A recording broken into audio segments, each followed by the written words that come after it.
we have to face up to the fact that, despite the progress we have made, there are two big issues where we remain a long way apart.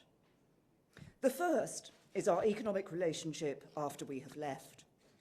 Here, the EU is still only offering us two options. The first option would involve the UK staying in the European Economic Area and a customs union with the EU. In plain English, this would mean we'd still have to abide by all the EU rules.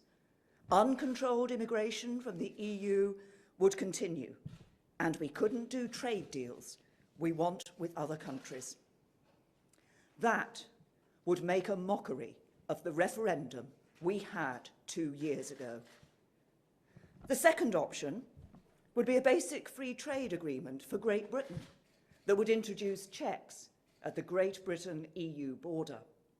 But even worse, Northern Ireland would effectively remain in the customs union and parts of the single market, permanently separated economically from the rest of the UK by a border down the Irish Sea. Parliament has already unanimously rejected this idea. Creating any form of customs border between Northern Ireland and the rest of the UK would not respect that Northern Ireland is an integral part of the United Kingdom, in line with the principle of consent as set out clearly in the Belfast Good Friday Agreement. It is something I will never agree to. Indeed, in my judgment, it is something no British Prime Minister would ever agree to. If the EU believe I will, they are making a fundamental mistake. Anything which fails to respect the referendum or which effectively divides our country in two would be a bad deal. And I have always said, no deal is better than a bad deal. But I have also been clear that the best outcome is for the UK to leave with a deal. That is why, following months of intensive work and detailed discussions, we proposed a third option for our future economic relationship based on the frictionless trade in goods.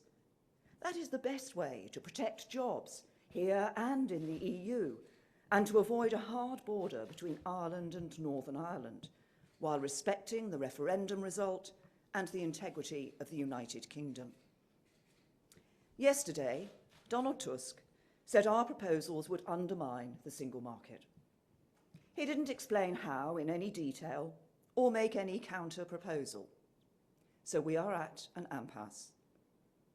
The second issue is connected to the first. We both agree that the withdrawal agreement needs to include a backstop to ensure that if there's a delay in implementing our new relationship, there still won't be a hard border between Ireland and Northern Ireland. But the EU is proposing to achieve this by effectively keeping Northern Ireland in the customs union. As I have already said, that is unacceptable. We will never agree to it. It would mean breaking up our country. We will set out our alternative that preserves the integrity of the UK, and it will be in line with the commitments we made back in December, including the commitment that no new regulatory barriers should be created between Northern Ireland and the rest of the UK unless the Northern Ireland Executive and Assembly agree. As I told EU leaders, neither side should demand the unacceptable of the other. We cannot accept anything that threatens the integrity of our union, just as they cannot accept anything that threatens the integrity of theirs. We cannot accept anything that does not respect the result of the referendum, just as they cannot accept anything that is not in the interests of their citizens. Throughout this process, I have treated the EU with nothing but respect. The UK expects the same. A good relationship at the end of this process depends on it. At this late stage in the negotiations, it is not acceptable to simply reject the other side's proposals without a detailed explanation and counter-proposals. So we now need to hear from the EU what the real issues are and what their alternative is, so that we can discuss them. Until we do, we cannot make progress. In the meantime, we must and will continue the work of preparing ourselves for no deal. In particular, I want to clarify our approach to two issues. First, there are over 3 million EU citizens living in the UK who will be understandably worried about what the outcome of yesterday's summit means for their future. I want to be clear with you that even in the event of no deal, your rights will be protected. You are our friends, our neighbours, our colleagues. We want you to stay. Second, I want to reassure the people of Northern Ireland that in the event of no deal, we will do everything in our power to prevent a return to a hard border. Let me also say this. The referendum was the largest democratic exercise this country has ever undergone. To deny its legitimacy or frustrate its result threatens public trust in our democracy.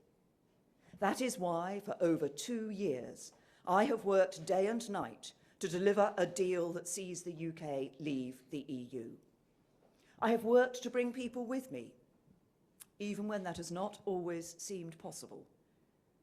No one wants a good deal more than me, but the EU should be clear. I will not overturn the result of the referendum, nor will I break up my country. We need serious engagement on resolving the two big problems in the negotiations, and we stand ready.